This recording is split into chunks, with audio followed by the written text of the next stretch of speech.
Hindi ba talaga kompleto ang get-together ng mga lalaki pag walang kantsawan, pag walang...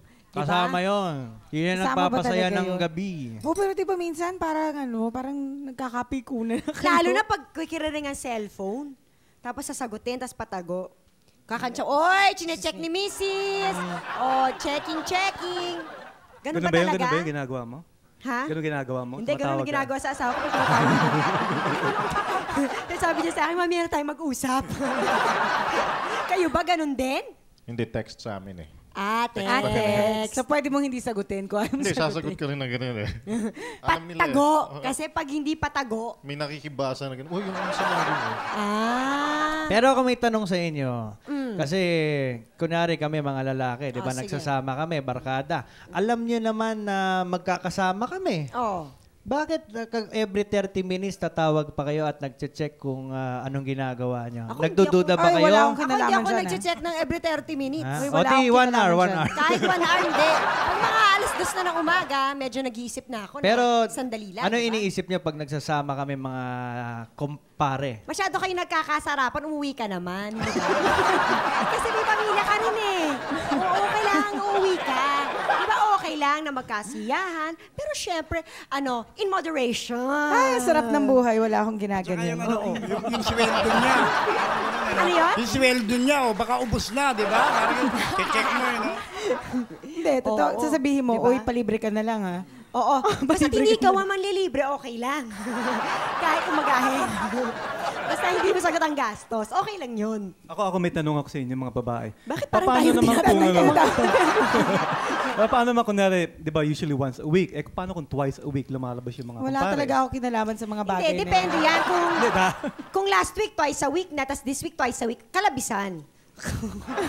Bakit parang violent na reaction mo, Jenny? Hindi, kalabisan yun. Pero kung meron namang okasyon na kailangan siyempre ng dumalo, kailangan, di ba nasa yan, pagkikipag-usap. Gusto niyo na lang malaman kung paano si Jenny pagka gano'n.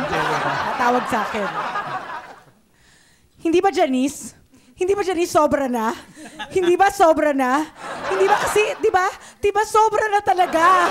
Di ba kakatapos lang nung isang araw ngayon na naman? Sobra na to, Janice, di ba? Pero paano ako kapag kausap ko na yung asawa ko? Hi, honey. Bakit naman kasi Bakit naman kasi Bakit naman kasi sa inuman, madalas talaga, lumalabas pa ang mga problema ninyo? Bakit hindi na lang kayo magkwento sa mga misis ninyo? Kailangan sa mga friends. Diba? Kasi syempre iba naman ang diba? Diba? Kasi yung babae, diba? Babae nagkukwento sa kaibigan, nagkukwento rin sa mga asawa. Nagkukwento pa sa mga ibang Bakit ko ba kaibigan. tinatanong yung tanong na yan? Alam ko naman nasagot. Pero Iba naman kasi yung problema sa pamilya. Iba naman yung outlet mo na hindi mo masabi sa asawa mo, sa pamilya mo, sa mga kaibigan mo. Ayan, so mga misis, ang sinasabi po ng mga boys, syempre there are things na you cannot tell your misis. Ganun ba ito? Hindi makakuha ka rin advice sa mga kumpare mo, paano ba ayusin itong problema to? Well, ayoko na. Mabubugbog tayo nito. Paano pag maling advice ang binigay sa inyo? Oo. Hindi naman advice, parang consensus lang. So something like, okay, kunyari, kami yung friends mo. Parang, Pare, bakit? Ano ba ang problema natin, pare? Pare, kasi yung kotse, paano bang, magkano murang Second Yun ba? Ang corny naman ng problema yun. Pero honestly, yung ganun, pagtungkol sa kotse, ano naman na maiko-contribute ko dun? Meron makakontribute ka ba, Denise? Wala naman. Pag sinabi niya kay Anjo, may malalaman siya, o kaya si Tito Matt o si Kaloy, mas may alam sila kaysa sa atin. Minsan sa relationship, may mga punto sa pamilya, sa pag-aasawa, sa married couple na kailangan makuha mo yung ibang experience ng mga kumpare mo. And then from there, may matututunan ka. Kaya nga usually yung barkada talagang iba-ibang ages eh. Kasi may mga experience, may mga newcomer, new ideas. Anjo, kain ka lang kain dyan. Ano naman ang Very busy kayo dyan, di papaka-busy ako dito. Kaibigan? Ano? Ano naman ang mga advice na ibinabahagi sa inyo ng mga kaibigan mo? Depende. May mga iba-iba kasing klase ng kaibigan. Iba-iba rin yung ugali nila, iba-iba ang opinion.